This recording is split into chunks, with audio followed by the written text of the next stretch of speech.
other cannibal ninjas, Boruto to the rescue, and Sarada continues to dress it in a completely inappropriate manner. All that and more in this month's chapter of Boruto, Naruto Next Generations. The villains come out of the shadows in this month's chapter of Boruto. That's right, we are formally introduced to Shojoji, the master of the Corpse Clone technique, otherwise known as the Shikabane Bunshin no Jutsu, which allows him to transform into whoever he devours, their form, their memories, and their abilities. Oh, and did I mention he has to fucking eat their brains when they're alive? This guy's like a fucking zombie. I have to say, I am slightly disappointed by the overall design of Shojoji. He basically just comes across as a really annoying goon. He doesn't really have anything too flashy about him, although his overall ability certainly makes him into one hell of a creep. Something on the same level as Orochimaru. He even brings that up in this week's chapter, as he is slightly disappointed that he hasn't been a part of this big ninja card revolution. Which also made me reflect on the fact that Orochimaru actually has his very own card in that game that all of these kids are playing. Isn't that kind of messed up to have a weird mass-murdering serial killer be a part of a collectible card game for kids? So the main story in this month's chapter of Boruto is that Boruto and his team have just been given a big mission, a B-rank mission, which of course excites the entire team.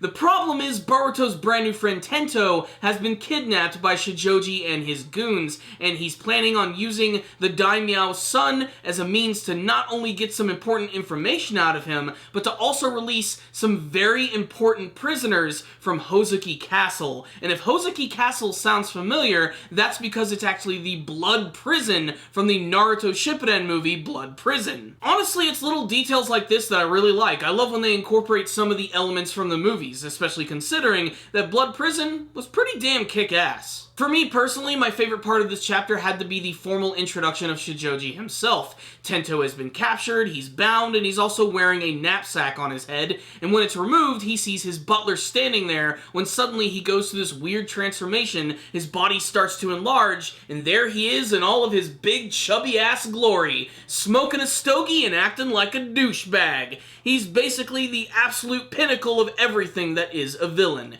He is selfish, incredibly callous, and frankly, he just don't give a shit. Oh, and did I mention he eats freaking brains? How many times do I have to say that? This guy's really freaking fucked up. The guy actually eats people alive. He goes right into their head, biting directly into their skull so that he can consume their freaking cranium brain juice. And honestly, the scene where he actually tries to do this to Tento is pretty damn terrifying. I especially love the build-up to all of this, where originally they're just planning on using Tento as basically a bargaining chip in order to get their information and their boys out of prison. It isn't until Tento actually discovers that he has a shuriken in his pocket, tries to escape, and actually commits suicide, that Shojoji gets right up in his face and reveals his secret ability that in order to transform, he has to suck all of the brains right out of your skull. This is a really creepy scene. This is the moment when the theme song from Attack on Titan kicked in, and you see this big, freakish guy coming down on Tento's head, and then suddenly he's about to bite down when the coolest part of the chapter comes in, when Boruto comes in and kicks him right in the face. Boom! Boruto stands triumphant as he prepares to take on Shojoji and all of his cronies. Will Boruto survive this battle? Will he be able to do it on his own? Maybe he'll get a little bit of support from his friends. It's hard to say, as he actually forces both Sarada and Mitsuki to go off on their very own personal mission by themselves. Although I have a feeling the team is going to be showing up and they're going to be kicking some Shojoji ass. So what's the rundown on this week's chapter of Boruto? Let me just make one thing clear. I mentioned this in the last chapter review, but I do not like the way that the illustrator of this manga series is drawing some of the characters. Case in point, Sarada Uchiha. She's drawn to look like this incredibly young girl, and she is, and for some odd reason, she's always put in these incredibly sexually suggestive poses. That and the fact that she's barely wearing anything during this one training sequence when she's in her room. Granted, she's in her room, she's able to dress how the hell she wants. I just wish they would put more damn clothes on this girl. That and the fact that there are just some scenes that I honestly just don't think that the illustrator of the series is doing a great job with. Sometimes the characters' faces just look a little too wide and fat and flat. I don't know, it just doesn't really emulate Kishimoto's style that well, and that's kind of surprising considering that the illustrator of the series was one of the go-to guys that worked along Kishimoto. But really, that's all just minor nitpicking on my part. It really doesn't destroy this chapter, which is honestly one of the more interesting ones that I've read in quite some time. One, because it's new material, and two, because we finally got a new villain in the series, who is just an absolute scumbag. There's no way that you're just going to not hate this guy.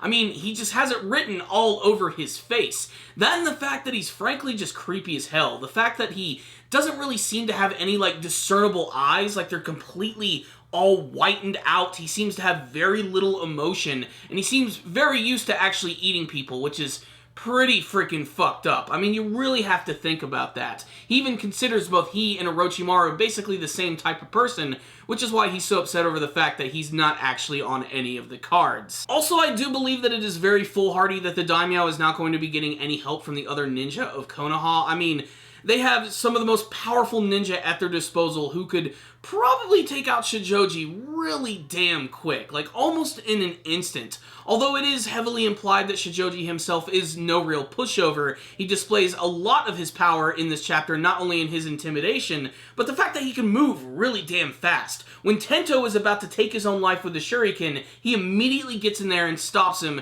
and begins to chomp down on his brand new little daimyo snack. And the fact that Boruto was able to catch him off guard and just kick the ever-living shit out of his giant chubby face just leads me to believe that some of the higher-up ninjas in Konoha Village would have no trouble in taking this lard-ass down. As I said, however, I don't believe that Boruto is going to be alone in this effort. He actually told Sarada personally that they need to go off and do the mission while he goes and does his own thing. He doesn't go into any of the details, but Sarada seems really pumped up over the prospect of what Boruto is doing, and even seems a little enamored with him. We might be getting to see the beginnings of a certain romance in the series, which is pretty obvious. I mean, how are these two not going to fall for one another? Still, the introduction of Shojoji was really creepy and really exciting, so I can't wait to see where it's going to go. He has a couple of his goons who might actually be able to fight against Boruto as well, so I have a feeling that we're going to get some pretty intense action in the next chapter, and I can't wait to see what it's all going to lead to, especially because this might actually tie into Blood Prison, which I think is going to be great.